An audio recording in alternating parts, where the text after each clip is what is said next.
దివ్యవాణి TV ప్రేక్షకులందరికీ శుభోదయం.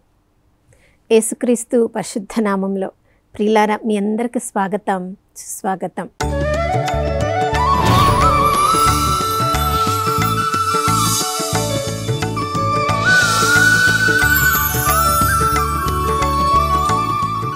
గడిచిన కాలమంతా కోడి తన రెక్కలను చాచి తన బిడ్డలను కాచుకున్నట్లుగా సిలువలో తన చేతులను చాచి ఈరోజు వరకు మనల్ని సజీవుల లెక్కలో ఉంచి ప్రతి పరిస్థితిలో మనకు శక్తినిచ్చి మనకు కృపనిచ్చి కాపాడుతున్న ఆ త్రియేక దేవునికి వందనములు తెలియచేద్దాం. నమ్మదగిన దేవుడు, విశ్వసనీయుడు. ఈ నూతన ఉదయంలో కూడా ఎటువంటి పరిస్థితులను ఈరోజు మనం ఎదుర్కోబోతున్నామో అన్నీ ఎరిగి ఉన్న దేవుడు ప్రియులారా తన కృపను, కరుణను, ప్రేమను మనందరిపై కుమ్మరించారు. కాబట్టి ఆ ప్రభువు మన పక్షమున ఉండగా మనకి విరోధి ఎవరు? ఏ పరిస్థితిని చూసి మనము భయపడాలి? ప్రియులారా, మనలో ప్రతి ఆశీర్వాదము, ప్రతి కృప ఆ దేవుని దగ్గర నుంచి మనం పొందాము. కాబట్టి ప్రతి పరిస్థితిలో ఆ ప్రభువునకు వందనములు, స్తుతులు, స్తోత్రములు చెల్లిస్తూ మన ద్వారా దేవుడు చేసిన ప్రతి గొప్ప కార్యాన్ని బట్టి ఆ దేవునికే మహిమ కలుగునుగాక అని ప్రభుని స్తుతిస్తూ ఉండాలి. కానీ దేవుని కృప ద్వారా ఏదైనా మన గొప్ప కార్యం చేసినప్పుడు చూడండి, అందరికీ చూపించాలని గొప్పగా ప్రయత్నాలు చేస్తూ ఉంటాం. చిన్న చిన్న కార్యాలు ఏదో మనం సొంత శక్తి ద్వారా ఏదైనా మనం సాధించామని, అది మనకి పేరు గొప్పగా రావాలని దాన్ని ఎలా చేశాము, ఎప్పుడు చేశాము, ఏ విధంగా చేశాము దాన్ని వర్ణిస్తూ ఉంటాం.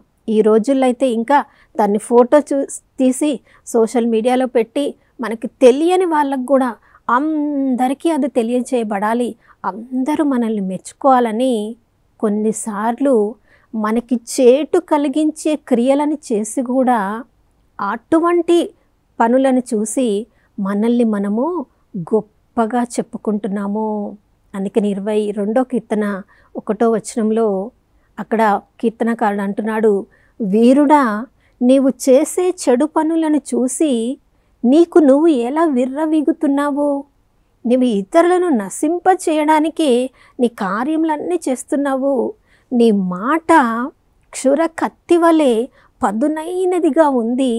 నీ మాటల ద్వారా, క్రియల ద్వారా ఇతరులను గాయపరుస్తూ నిన్ను నువ్వు గొప్పవాడిగా, వీరుడుగా విర్రవీగుతూ గొప్పలు చెప్పుకుంటున్నావు అని అక్కడ కీర్తనకారుడు అక్కడ వీరుడితో అనవసరమైన విషయాల్లో తన గురించి తాను గొప్ప చెప్పుకుంటున్న ఆ వ్యక్తితో మాట్లాడుతూ ఉన్నాడు. ప్రియులారా, చూడండి, సోషల్ మీడియాలో చూసినప్పుడు రైల్వే ట్రాక్స్ మీద పడుకొని అక్కడ వీడియో తీసుకొని అక్కడ వాళ్ళకి ఏ ఆపద జరగలేదు, ఏ ప్రమాదం జరగలేదు అన్నట్టుగా ఆ ట్రైన్ వెళ్ళిపోయిన తర్వాత లేచి నిలబడి ఏదో గొప్పగా సాధించినట్లు వాళ్ళ ముఖాల్లో చూసినప్పుడు ప్రియులారా, అది మనం చూసినప్పుడు మన మనసు గగ్గులు పొడుస్తుంది కదా.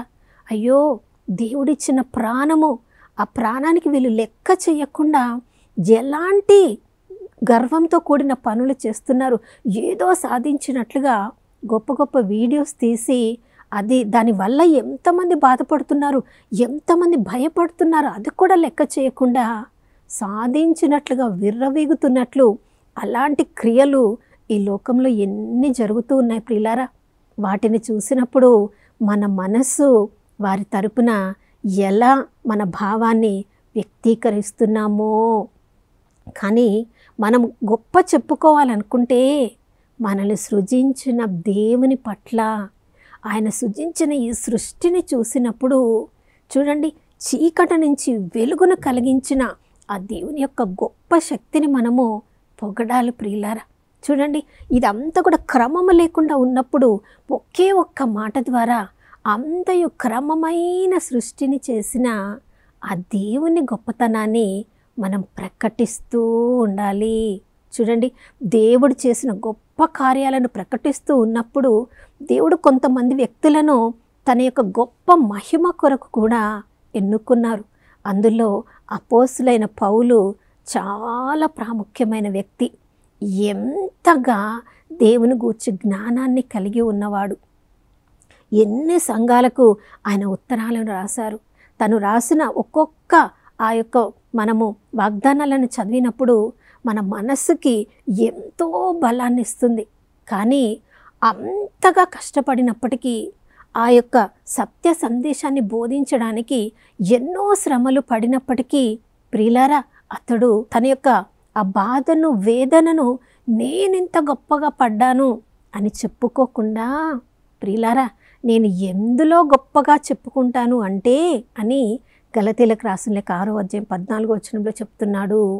మన కొరకు తన ప్రాణాన్నే వెలగా పెట్టిన యేసుక్రీస్తు ప్రభుల వారి ఆ సిలువ యందే నేను గొప్పగా చెప్పుకొందును అంటున్నాడు. ప్రియులారా చూడండి, అంత నేర్పరితనం కలిగిన వాడు, ఎవరి మీద అతను ఆధారపడనివాడు, తన కొరకు తానే సంపాదించుకొని తాను భుజించడమే కాదు ఎంతోమందికి దాన ధర్మం చేసినవాడు, తనకు వచ్చిన ఆ దాన ధర్మాల్లో యెరూషలేమునకు పంపించినవాడు, తనకున్న దైవ జ్ఞానము ద్వారా ఎంతో సత్య సందేశాన్ని ఎన్నో సంఘాలకు అతడు పంచిపెట్టగలిగిన వాడు. కానీ యేసుక్రీస్తు ప్రభుల వారి సిలువలోనే నేను గొప్పలు చెప్పుకుంటాను అంటున్నాడు. చూడండి, పాత నిబంధన గ్రంథంలో కూడా 44వ కీర్తన 4-8వ అధ్యాయంలో మనం చదువుతున్నప్పుడు అక్కడ కీర్తనకారుడు, ప్రభా నేను చేసిన యుద్ధాలన్నిటిలో నా సొంత శక్తి ద్వారా, నేను ఉపయోగించిన ఖడ్గము ద్వారా నేను యుద్ధాలలో విజయం పొందలేదయ్యా, నీవు అనుగ్రహించిన శక్తి ద్వారా నా విరోధులను నేను ఎదురించగలిగాను. ఆ యుద్ధాలన్నిటిలో నీవు నాకు తోడుగా ఉండి నా ప్రత్యర్థులందరినీ ఎదిరించిన వాడవు నీవే. కాబట్టి నీలో నేను గర్విస్తున్నాను అని కీర్తనకారుడు అంటున్నాడు. ప్రియులారా చూడండి, దేవుని చేత గొప్పగా ఎన్నుకోబడిన ఆ వ్యక్తులే, ఆ ప్రజలే తమలో ఉన్న గొప్పతనాన్ని బట్టి గొప్పగా అనుకోకుండా ఆ సామర్థ్యాన్ని అనుగ్రహించిన ఆ దేవుని కృప ద్వారానే ఇవన్నీ మేము చేయగలిగాము, ఆ ప్రభువులోనే మేము గొప్పగా చెప్పుకుంటున్నాము అని తమ యొక్క కీర్తిని, ఘనతను ప్రభువులోనే చూసుకోగలిగారు. నా ప్రియ సహోదర సహోదరి, ఈరోజు ఏదైనా నువ్వు సాధించగలుగుతున్నావంటే చూడండి, మనం పొందిన రక్షణ కూడా ఎఫెసీయులకు రాసిన లేఖ 2వ అధ్యాయము 8వ వచనం నుంచి మనం చదువుతున్నాం. యేసుక్రీస్తు ప్రభుల వారిని నా రక్షకుడిగా నేను అంగీకరించానంటే, మీ రక్షకుడిగా మీరు అంగీకరించాడంటే ఆ విశ్వాసము దేవుని వరమే. ఆ విశ్వాసమే ప్రభు మనకు అనుగ్రహించినట్లయితే ఈ లోకంలో ఎంతోమంది ప్రభువుని స్వీకరించినట్లు మనం కూడా స్వీకరించకుండా ఉండేవాళ్ళమేమో. కానీ ప్రభువు అనుగ్రహించిన ఆ విశ్వాసము ద్వారా ఆ ప్రభుని మనము రక్షకుడిగా స్వీకరించాము, మన పాపములను ఒప్పుకున్నాము, మన పాపముల కొరకు ఆ ప్రభు సిలువ వేయబడ్డారు, ఆయన మరణ పునరుత్థానాల ద్వారా నేను రక్షణ పొంది ఉన్నాను అని మనం ఆ ప్రభువులోనే ఆనందించగలుగుతున్నాం. ప్రియులారా, ఈ మన పొందిన రక్షణ కూడా ప్రభువిచ్చిన దానమే అంటే ఇక మన గురించి మనము గొప్పగా చెప్పుకోవడానికి ఈ లోకంలో ఏముంది ప్రియులారా?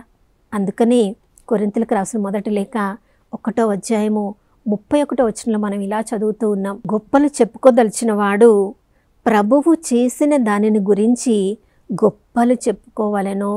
అవును ప్రియులారా, మన జీవితంలో ప్రతిరోజు మానసికంగా, ఆధ్యాత్మికంగా, శారీరకంగా ప్రభు ఎన్నో గొప్ప గొప్ప కార్యాలను మన జీవితంలో చేస్తూ ఉన్నారు. వాటిని గురించి గొప్పగా చెప్పాలని ప్రభు ఈ ఉదయకాలంలో మనందరినీ కూడా ఆహ్వానిస్తున్నారు. చూడండి, యేసు ప్రభు తన శిష్యులుగా ఎన్నుకోబడిన వాళ్ళకి తన యొక్క ఆత్మను వారి మీద కుమ్మరించి స్వస్థతలు చేయడానికి, విడుదలను చేయడానికి ప్రభు యొక్క పరిశుద్ధ ఆత్మ వరాలను వారి మీద కుమ్మరించి గ్రామ గ్రామానికి ఇద్దరిద్దరుగా వాళ్ళని పంపించినప్పుడు లూకా సువార్త 10వ అధ్యాయంలో మనం చదువుతున్నాం.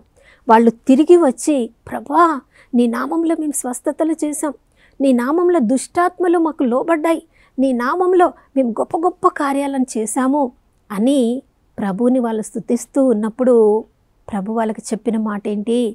నా నామంలో మీరు గొప్ప గొప్ప కార్యాలు చేయవచ్చు, వీటన్నిటిని బట్టి మీరు గొప్పతనంగా మీరు భావించకుండా దుష్టాత్మలు కూడా మీకు లోబడుతున్నాయని మీరు గొప్పగా భావించకుండా పరలోకంలో మీ పేర్లు వ్రాయబడ్డాయని మీరు సంతోషించండి అని చెప్తున్నారు. చూడండి, ఈ లోకంలో గొప్పగా తమను గురించి తాము పొగడుకున్న వాళ్ళు ఎలా వాళ్ళ నశించిపోయారు.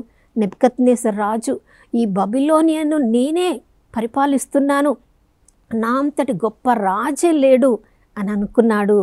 చూడండి, దేవునిచ్చే ఆ గొప్పతనము దేవుడికి ఇవ్వవలసిన వాడు ఇశ్రాయేలు ప్రజల్ని ఆ బబిలోనియాకి ప్రవాసానికి తీసుకొని వెళ్ళడానికి ప్రపంచ రాజులన్నిటిలో బబిలోనియా రాజుని నెబుకద్నెజర్ రాజును దేవుడు పైకి లేపాడు.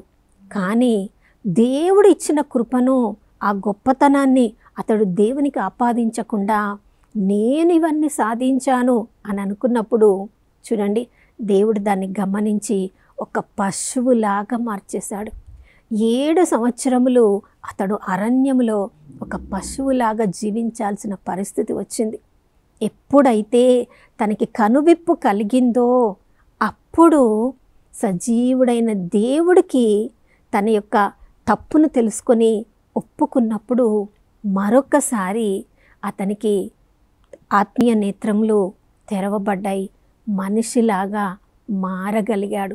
నా ప్రియ సహోదర సహోదరి, ఈ లోకంలో మనం గొప్పగా ఉండి మన ఆత్మను కోల్పోవాలా, లేదా ఈ లోకంలో మన ద్వారా ఏది మనం సాధించగలుగుతున్నామో అది దేవుడి కృప ద్వారా సాధ్యమవుతుందని ఆ గొప్పతనాన్ని దేవునికి ఆపాదించి ఆ దేవునికి మహిమకరంగా ఈ లోకంలో మనం జీవించి ఒకరోజు నిత్యత్వంలో ప్రభువులో ఆనందించడానికి మనం కోరుకోవాలా? ఈ ఉదయకాలం ప్రభువు నిప్పు నీరు మన ముందు పెట్టారు, జీవం మరణం మన ముందు పెట్టారు. మన చేయి చాచి ఈ లోకంలో మనమే గొప్పగా ఈ లోకంలో ప్రకటించబడాలా, లేదా మన ద్వారా దేవుని మహిమ వెల్లడింపబడాలా? మనము ఈ ఉదయకాలంలో మనం నిర్ణయించుకుందాం. అటువంటి కృపను అనుగ్రహించమని ప్రార్థించుకుందాం. నాతో కలిసి ప్రార్థించండి. పరిశుద్ధమైన దేవానికి స్తోత్రములు తండ్రి. నాయన, ప్రధాన దూతగా ఉన్న లూసిఫర్ కూడా తండ్రి అయ్యా నిన్ను స్తుతించడానికి మహిమపరచడానికి నీ చుట్టూనే ఉండి ఆ గొప్పతనము మీది అని తెలియక మీ సింహాసనం కంటే ఉన్నత సింహాసనంలో కూర్చోవాలని గర్వించి ప్రభా పరలోకం నుంచి త్రోసివేయబడ్డాడు. ప్రభా, ఎంతోమంది దుష్టాత్మలతో కలిసి ఈ లోకంలో ఆ గర్వంతో ఎంతోమందిని నింపి నిత్యత్వంలోనికి చేరకుండా ఎంతోమందిని ఆత్మలను నాశనంలోనికి లాగుతున్న ప్రభా, ఈ గర్వపు ఆత్మ నుండి అయ్యా మాకు విడుదలను కలిగించండి. ఈరోజు ఏదైనా పరిస్థితిలో ఏదైనా మేము సాధించగలుగుతున్నామంటే అది కేవలం నీ కృప, నీ దయ, నీ కనికరము మాత్రమే తండ్రి. ఈరోజు మేము సజీవుల లెక్కలో ఉన్నామంటే అది నీ కృప ద్వారానే. మీరు ఉద్దేశించిన కార్యములు ఈరోజు మా ద్వారా నెరవేర్చడానికి మీరు మమ్మల్ని సజీవుల లెక్కలో ఉంచారయ్యా. ఈ జీవము మీది, ఈ చూపు మీది, ఈ జీవనం మీకు సంబంధించింది, మీకు చెందింది ప్రభా. ఈ లోకంలో ఉన్నది ఏది కూడా మేము కూడా మాకు సొంత వారము కాము, మీ దగ్గర నుంచి వచ్చిన వాళ్ళము. ఈ జీవిత ప్రయాణం ముగించిన తర్వాత తిరిగి మీ దగ్గరికి రావాల్సిన వాళ్ళము. కాబట్టి ఈ లోకంలో నాయనా నేత్రాస, శరీరాస, జీవపు డంబానికి మమ్మల్ని మేము లోను చేసుకోకుండా ప్రభా సత్యాత్మలో నడిపించబడి నాయనా నిత్యత్వంలో మీలో ఐక్యం చెందడానికి మా అందరినీ కూడా ఈ ఉదయకాలంలో అభిషేకించమని యేసయ్య పరిశుద్ధ నామంలో అడిగి వేడుకొని పొంది ఉన్నాము మా ప్రియ పరలోకపు తండ్రి. ఆమేన్. ప్రియులారా, ఈరోజు అంతా మనం ఏమి సాధించినా ఆ శక్తి సామర్థ్యంలో ఇచ్చిన ఆ దేవుణ్ణి పొగడుదాం, మహిమపరచుదాం.